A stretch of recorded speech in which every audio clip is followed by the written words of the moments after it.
लोकतंत्र खतरे में जब था, जब पाकिस्तान से नाव के जरिए आके आतंकवादी मुंबई के अंदर सरेआम गोलियां चलाते थे, वो लोकतंत्र खतरे में था। यूपी के अंदर जो आज से पहले हुआ करता था वो लोकतंत्र की हत्या थी।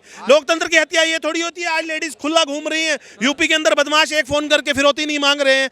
देश के अंदर एक आतंकवादी नहीं घुस पाता। यहाँ एक बात सुनिए, वो 2014 से यही बात बोलते आ रहे हैं, उन्हीं बातों को क्यों रिपीट करते हो? 2014 में भी उन्होंने ये बोला था सारे एक हो जाओ, मोदी अगला चुनाव नहीं होने देगा। 2019 का चुनाव हो गया, 2019 में भी यही नारा था इनका कि सारे के सारे एक हो जाएंगे, चुनाव नहीं कराएगा मोदी, अगले चुनाव में एक हो जाओ।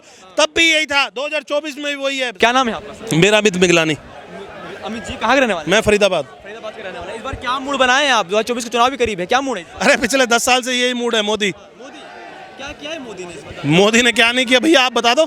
कुछ ना किया हो, आपको नजर आता हो देश में, क्या नहीं किया आप बताओ, फिर हम बता देते हैं करा कि नहीं करा। 9 सालों में देश को बर्बाद कर दिया आरएसएस के साथ मिलकर। अरे आप किसकी बात सुनना चाहते हो? जो अपनी माँ का नहीं, जो अपनी बहन का नहीं, जो अपने देश का नहीं, उसकी बात क्या सुनते हो? जो मोदी पे इल्जाम लगा रहे हैं, उनका खुद का वजूद क्या है? बाप दादा के दम पर मेरी नानी की नाक मिलती है, मेरी दादी की नाक मिलती है, मेरा नेहरू ये था, मेरा पापा वो था। ये इनके इसकी बात पे कहाँ जाते हो आप? देश की जनता से पूछो मोदी क्या है, उसकी बातों पे मत जाओ आप, उसका कोई वजूद ही नहीं है। बाप दादा के दम पे जीने वाले लोग क्या भारत चलाएंगे? न्याय यात्रा कर रहे हैं, इस बार कह रहे हैं कि इस बार मोदी की कमर तोड़ देंगे। किस बात की न्याय यात्रा? 10 साल से ब्लास्ट नहीं हुआ, ये न्याय यात्रा निकालेंगे? 370 की धारा हटा दी, ये न्याय यात्रा है। राम मंदिर बनाया, ये न्याय यात्रा है। 7 से 22 एम्स हो गए, ये न्याय यात्रा में आता है।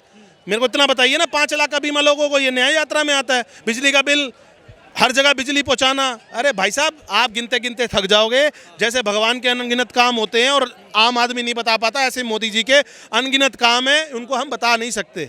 बस राहुल गांधी ने 9 सालों में, उससे पहले जो सरकार थी कांग्रेस पार्टी की, क्या कांग्रेस पार्टी में कुछ काम नहीं हुआ है? भैया कांग्रेस पार्टी के अंदर काम से ज्यादा अपना विकास हुआ है। आप खुद देखिए ना, आप अरे भाई साहब आ जाओ, आप आ जाओ, फिर बोलने दीजिए। पहले के 2014 से पहले जो आप कहते हो पार्टियां राज करती थी, मैं मानता हूं पार्टियों ने राज भी किया और पार्टियों ने काम भी किया होगा। आप एक बात बताइए, एक सड़क बना के 10 सड़कों के पैसे खाना, ये काम होता है? अगर भारत के अंदर डिमांड इस टाइम 50 एम्स की है, तो इन 70 सालों में सिर्फ 7 एम्स बनाने का मतलब आप समझते हो? उन्होंने बाकी के 63 एम्स का पैसा खुद खाया है। कोई ऐसा नेता है जो 50,000 करोड़ से कम का मालिक नहीं है? राहुल गांधी ने, राहुल गांधी की मम्मी ने, राहुल गांधी के जीजा ने ऐसे कौन से हल जोते हैं, कैसे किसानों के साथ कौन सा मिलके काम किया, जो कि इनके इटली के अंदर इतने इतने होटल हो गए। आज मेरे ख्याल से अरबों रुपए की, खरबों रुपए की गाड़ियों में घूमते हैं ये लोग, अच्छे से अच्छा खाना खाते हैं ये लोग। जो आम जनता का हिस्सा, जो आम जनता को मिलना चाहिए था, इन पिछले 70 सालों के अंदर कांग्रेस सरकार ने वो खाया है। जो कि आज मोदी जी धीरे धीरे पुराने गड्ढों को भरते हुए देश का विकास कर रहे हैं। जो पुरानी चोटें हमें लग चुकी हैं हमारे देश को, जिसमें आतंकवाद भी आता है, जिसमें विकास भी आता है, जिसमें एम्स भी आते हैं, जिसमें IMT भी आता है, जिसमें लोगों को जो पॉलिसीज मिलनी चाहिए वो भी आती हैं, उनको मलहम लगा के पूरा किया जा रहा है। अभी आपने बताया, आपने पूछा कि भारत जोड़ो न्याय यात्रा की मोटिव क्या है। वो कह रहे हैं कि किसानों को अन्याय हो, किसानों के साथ अन्याय नहीं हो रहा है, और युवाओं के साथ अन्याय हो रहा है, मतलब कि महिलाओं के साथ अन्याय हो रहा है इस देश में। इन सब चीज़ के लिए वो आज न्याय यात्रा स्टार्ट की। भैया मेरे हिसाब से महिलाओं के साथ अन्याय तो नहीं हो रहा। सबसे पहली बात तो ये है, क्योंकि यूपी नहीं, अदर स्टेट जो भी हैं, देखिए जहाँ पर बीजेपी है, देखो बीजेपी जिस स्टेट में है वहाँ पर अपने दम पर काम कर सकती है। जैसे आपने यूपी देखा होगा, हरियाणा देखा होगा, कई जगह बीजेपी सरकार ऐसे लोगों, लेडीज़ के लिए ऐसे काम कर रही है जिनमें MP की सीट्स मिलती हैं, MLA की सीट, पार्षद की सीट, पढ़ाई में उनको कई योजनाएं ऐसी मिल रही हैं जो कि मुफ्त होती हैं। और सबसे बड़ी बात, रात को 8 बजे के बाद कहीं भी निकलो, कोई टेंशन नहीं है, कोई डर नहीं है। ये महिलाओं के लिए सुरक्षा नहीं है क्या? आप इन बात को समझिए ना मेरे भाई। पहले क्या होता था, राहुल गांधी के टाइम पे, जैसे राजीव गांधी उसके पिताजी होते थे, लेडीज जाके बम लगा के बम फोड़ा और राजीव गांधी की हत्या हो गई। आप आज की डेट में बताइए, लेडीज़ को हर जगह काम मिलता है, लेडीज़ को देश के खिलाफ जीना सिखाया जा रहा है, देश के साथ जीना सिखाया जा रहा है, और भारत देश क्या है उसके बारे में बताया जा रहा है। लेडीज़ को हर जगह आगे किया जाता है। आज एयरफोर्स में लेडीज़ है, सेना में लेडीज़ है, डॉक्टर्स लेडीज सबसे ऊपर है। आप खुद बताइए, मोदी कैसे हो सकते हैं लेडीज़ विरोधी? आप खुद बताओ ना। युवा बेरोजगार होकर घूम रहे हैं। भैया बेरोजगार आदमी, ये तो शुरू से बेरोजगारी चलती आई है।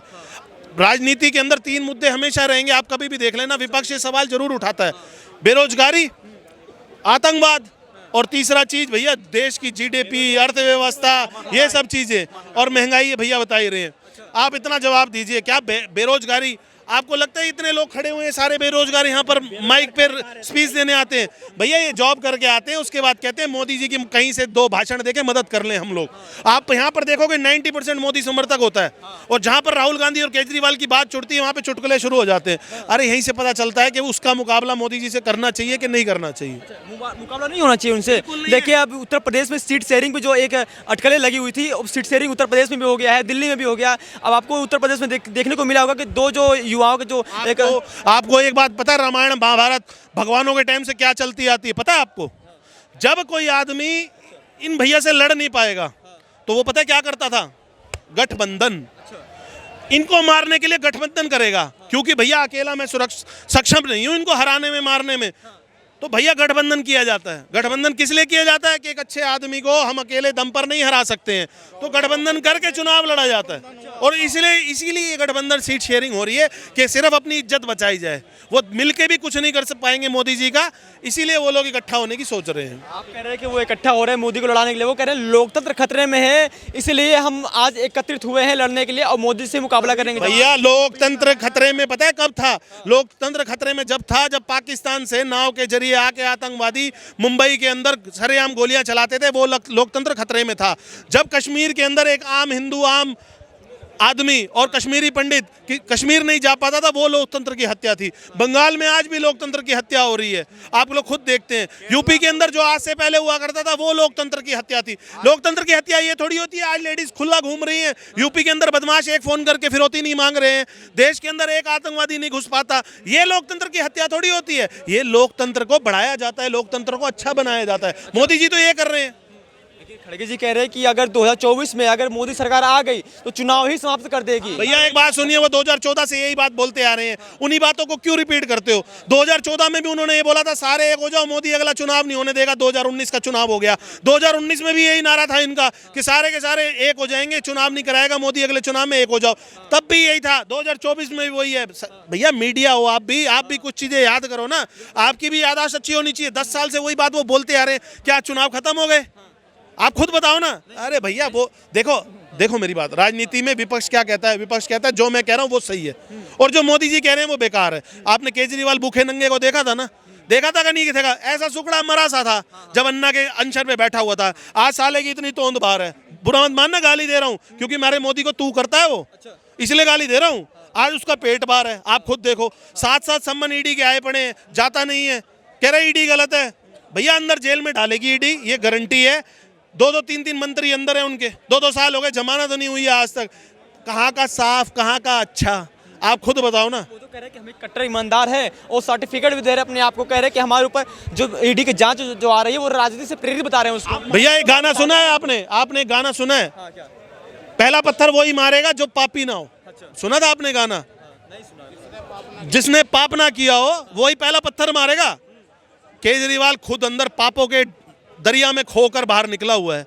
वो आदमी किस पे इल्जाम लगा रहा है पता है आपको? जिसके साथ 400 सीटों का, जो देश की जनता 400 सीट पे उनको पीएम बनाएगी इस बार, वो उनके साथ हैं, उनको पापी बोल रहा है। वो अपने गिरिबान में झांके, अपने अंदर झांके वो कितना सच्चा और कितना झूठा। जिस पार्टी को चोर बताकर जिसके खिलाफ चुनाव लड़कर वो सीएम बना, शीला दीक्षित, कांग्रेस पार्टी, उनके साथ हर जगह गठबंधन करता फिर रहा है, अपनी इज्जत बचाता फिर रहा है। आप खुद सोचिए ना, वो साला इतनी चतुर लोमड़ी है, उसे पता है दिल्ली में एक भी हमारी सीट नहीं आनी, मोदी जी सुपड़ा साफ कर देंगे। कांग्रेस के साथ गठबंधन कर लिया, और कांग्रेस भूखी नंगी अपने आप को इज्जत बचाने के लिए वो भी गठबंधन से साथ जुड़ गई। 70 सालों से राज करने वाली पार्टी आज अपनी इज्जत बचाती फिर रही है, वो भी सिर्फ एक आदमी के दम पर, उसका नाम है नरेंद्र मोदी।